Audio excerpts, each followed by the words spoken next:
राधे राधे, जय श्री कृष्णा। जय हो महागौरी की जय। नवरात्रि का 8वां दिन महागौरी के नाम से जाना जाता है। दुर्गा पूजा के 8वें दिन महागौरी की उपासना करने का विधान है। इनकी शक्ति अमोघ है और सद्फलदायिनी है। इनकी उपासना से भक्तों के सभी कलमश धुल जाते हैं। श्वेते वर्षे समारूढ़ा श्वेतांबर धरा शुचि महागौरी शुभम ददान महादेव प्रमुददा। देवी सूक्त।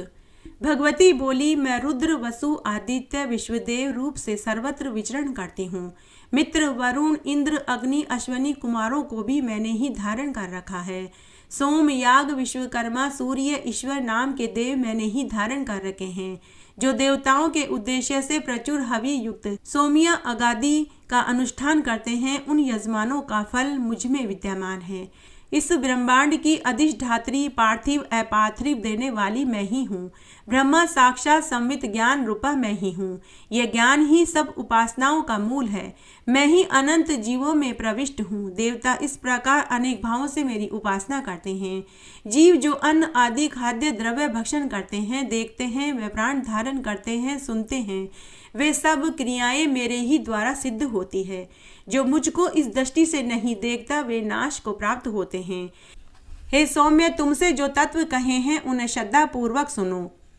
मैं यह उपदेश स्वयं दे रही हूँ। देवता और मनुष्यों द्वारा यही सेवित है। मैं जिसे चाहती हूँ उसे उच्च पद प्रदान कर देती हूँ। ब्रह्मा बनाती हूँ, ऋषि और सर्वज्ञान संपन्न सुमेधा बनाती हूँ, रुद्र के लिए धनुष खींचती हूँ। इस प्रकार मैं सर्वत्र व्याप्त हूँ। मेरी आत्मा ने जगत पिता को उत्पन्न किया। इसके ऊपरी भाग में आनंद में कोश में तेरा कारण अवस्थित है। मैं समस्त भुवनों में प्रविष्ट होकर रहती हूँ।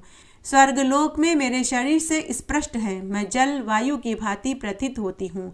तभी यह सारी सृष्टि प्रारंभ होती है। इस स्वर्ग तथा मृत्यु लोक के परे मैं विद्यमान हूँ। यही मेरी महिमा है। कुंजिका स्रोत। शिव स्वरूपिणी मधु केटम नाशिनी महिषा घुरघातिनी और शुंभ निशुंभ नामक दैत्य को नष्ट करने वाली आपको नमस्कार है। हे महादेवी, आप मेरे जप को सिद्ध करें। आप एम रूप से जगत की उत्पत्ति, हीम रूप से पालन, क्लीम रूप से संहार करने वाली, चामुंडा रूप से चंड नामक दैत्य का वध करने वाली, ये स्वरूप से भक्तों को अभिष्ट वर देने वाली, विच्चे रूप से अभय प्रदान करने वाली, नवाण मंत्र स्वरूप वाली है जगदम्बा, आपको नमस्कार है।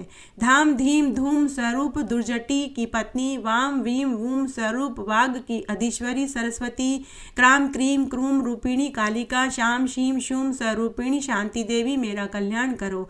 हुम हुम स्वरूप वाली हुंकार रूपिणी देवी, जम जम जम रूपिणी जम्भ नादिनी देवी तथा भ्राम भ्रीम भ्रूम स्वरूप वाली भैरवी भद्रा भवानी, आपको बारंबार नमस्कार है।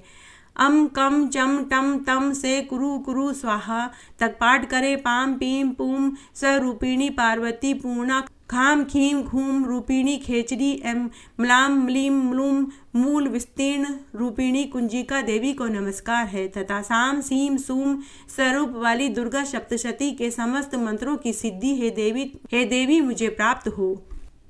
आइए अब हम श्री दुर्गा सप्तशती के 12वें अध्याय के महात्म्य का श्रवण करते हैं। मैं 3 नेत्रों वाली दुर्गा देवी का ध्यान करता हूँ। उनके श्री अंगों की प्रभा बिजली के समान है। वे सिंह के कंधे पर बैठी हुई भयंकर प्रतीत होती है। हाथों में तलवार ढाल लिए अनेक कन्याएं उनकी सेवा में खड़ी हैं। वे अपने हाथों में चक्र गदा तलवार ढाल बाण धनुष पास तर्जनी मुद्रा धारण किए हुए हैं। उनका स्वरूप अग्निमय है तथा वे माथे पर चंद्रमा का मुकुट धारण करती है।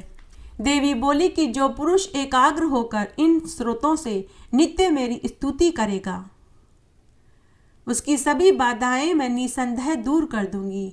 जो मटु केटव का नाश, महिषासुर का वध, शुंभ निशुंभ के संहार के प्रसंग का पाठ करेंगे तथा अष्टमी चतुर्दशी नवमी में जो एकाग्र चित्त हो भक्ति पूर्वक मेरे इस महात्म्य का श्रवण करेंगे, उन्हें कोई पाप नहीं छू सकता।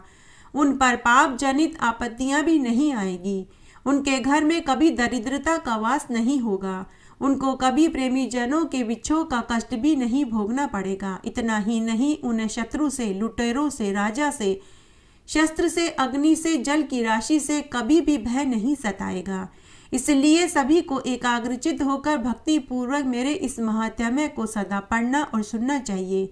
यह परम कल्याणकारी स्रोत है। मेरा महात्म्य महागौरी जनित समस्त उपद्रवों तथा आध्यात्मिक आदि तीनों प्रकार के उत्पातों को शांत करने वाला है।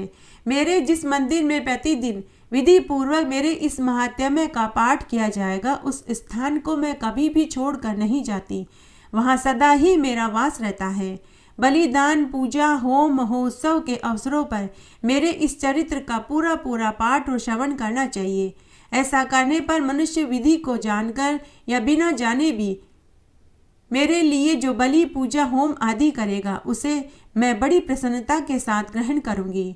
शरद काल में जो वार्षिक महापूजा की जाती है, उस अवसर पर जो मेरे इस महात्म्य को भक्ति पूर्वक सुनेगा, पढ़ेगा या सुनाएगा, वह मनुष्य मेरे प्रसाद से सब बाधाओं से मुक्त हो धन धान्य पुत्र से संपन्न होगा। इसमें तनिक भी संदेह नहीं है। मेरे इस महात्म्य, मेरे प्रादुर्भाव की सुंदर कथाएं और युद्ध में किए हुए मेरे पराक्रम सुनने से मनुष्य निर्भय हो जाता है। मेरे महात्म्य का श्रवण करने वाले पुरुष को शत्रु कभी दुख नहीं देते। उन्हें कल्याण की प्राप्ति होती है, उनका कुल आनंदित रहता है। सर्वत्र शांति, कर्म में बुरे स्वप्न दिखाई देने पर तथा ग्रह जनित भयंकर पीड़ा उपस्थित होने पर मेरे महात्म्य का श्रवण करना चाहिए। इससे सभी विघ्न, सभी ग्रह पीड़ाएं शांत हो जाती हैं और मनुष्यों द्वारा देखा हुआ बुरा स्वप्न शुभ स्वप्न में परिवर्तित हो जाता है। बाल ग्रहों से आक्रांत हुए बालकों के लिए यह महात्म्य शांति कारक है तथा मनुष्य के संगठन में फूट होने पर यह अच्छी तरह मित्रता कराने वाला स्रोत है। यह महात्म्य समस्त दुराचारियों के बल का नाश करने वाला है। इसके पाठ मात्र से राक्षसों, भूतों, पिशाचों का नाश हो जाता है। मेरा यह सारा महात्म्य मेरे सामीप्य की प्राप्ति कराने वाला है। पशु, पुष्प, अर्घ्य, धूप, दीप, गंध आदि उत्तम सामग्रियों द्वारा पूजन करने से, ब्राह्मणों को भोजन कराने से, होम करने से, प्रतिदिन अभिषेक करने से, नाना प्रकार के अन्य भोगों को अर्पण करने से तथा दान देने से आदि से 1 वर्ष जो मेरी आराधना की जाती है और उससे मुझे जो प्रसन्नता होती है, उसकी प्रसन्नता मेरे इस उत्तम चरित्र का एक बार श्रवण कर लेने से ही हो जाती है। यह महात्म्य श्रवण करने पर पापों को हर लेता है और आरोग्यता प्रदान करता है। मेरे प्रादुर्भाव का कीर्तन समस्त भूतों से रक्षा करता है तथा मेरा युद्ध विषयक चरित्र दुष्ट दैत्यों का संहार करता है। इसके श्रवण करने पर मनुष्य को शत्रु का भय नहीं सताता।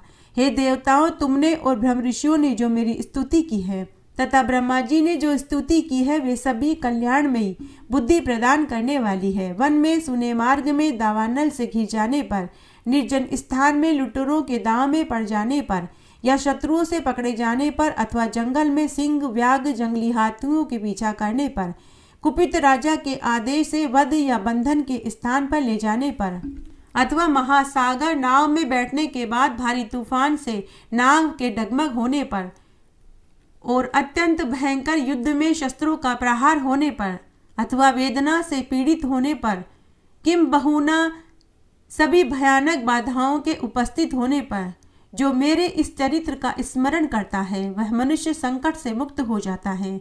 मेरे प्रभाव से सिंह आदि हिंसक जंतु नष्ट हो जाते हैं तथा लुटेरे और शत्रु भी मेरे चरित्र का स्मरण करने से ही दूर भाग जाते हैं। मार्कंडेय ऋषि कहते हैं कि ऐसा कहकर प्रचंड महापराक्रमी भगवती चंडिका सब देवताओं के देखते देखते अंतर्ध्यान हो गई। फिर समस्त देवता भी शत्रुओं के मारे जाने से निर्भय होकर पहले की भांति यज्ञ भाग का उपयोग करते हुए अपने अपने अधिकार का पालन करने लगे। संसार का विध्वंस करने वाले महाभयंकर अतुल पराक्रमी देव शत्रु शुंभ तथा बलवान निशुंभ के युद्ध में देवी द्वारा मारे जाने पर शेष दैत्य पाताल लोक में चले गए। हे राजन, इस प्रकार भगवती अंबिका देवी नित्य होती हुई भी पुनः पुनः प्रकट होकर जगत की रक्षा करती है। वे ही इस विश्व को मोहित करती है, वे ही जगत को जन्म देती है तथा वे ही प्रार्थना करने पर संतुष्ट हो विज्ञान एवं समृद्धि प्रदान करती है। हे राजन, महाप्रलय के समय महामारी का स्वरूप धारण करने वाली वे महाकाली इस समय ब्रह्मांड में व्याप्त है। वे ही समय समय पर महामारी होती है, वे ही स्वयं अजन्मा होती हुई भी षष्ठी के रूप में प्रकट होती है। वे सनातनी देवी ही समयानुसार संपूर्ण भूतों की रक्षा करती है। मनुष्य के अभ्युदय के समय वे ही घर में लक्ष्मी के रूप में स्थित हो उन्नति प्रदान करती है। वे ही अभाव के समय दरिद्रता बनकर विनाश का कारण होती है।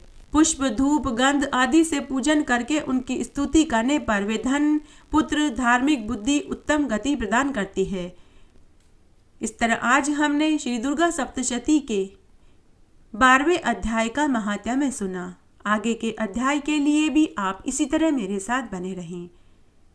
धन्यवाद।